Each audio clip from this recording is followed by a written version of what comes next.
এই গরমে কাঁচা আমের তো অনেক রেসিপি হলো, তো আজকে একটা আমি তোমাদের সাথে চাটনির রেসিপি শেয়ার করছি। এই চাটনিটা সাধারণত অনুষ্ঠান বাড়িতে এই ধরনের আমের চাটনি করে থাকে। তো আমি আজকে সেই রেসিপিটা তোমাদের সাথে শেয়ার করছি। এই রেসিপিটা প্রিয়াঙ্কা মুখার্জি বলে আমারই এক বন্ধুর আবদারে আমি এই ভিডিওটা তোমাদের কাছে তুলে ধরছি। সে আমার কাছে আবদার করেছিল যে একটা কাঁচা আমের চাটনি তাকে বানিয়ে দেখানোর জন্য। তো তার জন্যই রইল, এবং তোমরা কিন্তু জানিও অবশ্যই যে কেমন লাগলো তোমাদের এই ভিডিওটা। তো আম নিয়েছি আমি এখানে কাঁচা আম 3খানা। তো আমগুলো ভালোভাবে পিল অফ করে নিয়ে গ্রেট করে নিয়ে তার থেকে যে রসটা সেটা আমি আলাদাভাবে রেখে দিচ্ছি একটা বাটিতে।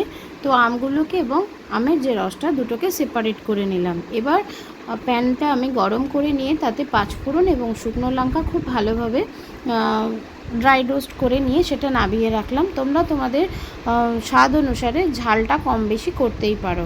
এরপর মশলাটা ঠান্ডা করতে দিয়ে আমি কড়াইতে 1 কাপ মতন চিনি দিয়ে দিয়েছি। সেই চিনিটা দিয়ে আমি পরিমাণ মতন জল দিয়ে সেটাকে শিরা বানাতে দিয়ে দিয়েছি।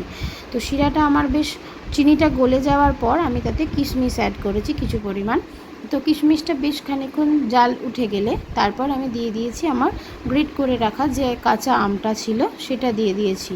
দেওয়ার পরই দেখলাম বেশ অনেকক্ষণ ফোটানোর পর দেখলাম আমটা বেশ সেদ্ধ হয়ে গেছে। তারপর আমি এতে আমের যে রসটা তুলে রেখেছিলাম আলাদাভাবে সেটা অ্যাড করেছি। তার মধ্যে মশলাটা গুঁড়ো করে নিয়ে আমি দেখলাম যে আমার আমগুলো পুরো সেদ্ধ হয়ে গেছে এবং বেশ একটু থকথকে মতন বা গাঢ় ভাবটা এসেছে। তখনই আমি ঠিক চাটনিটা নামিয়ে দেবো এবং ওপর থেকে মশলাটা দিয়ে খুব ভালোভাবে মিক্স করে নেব।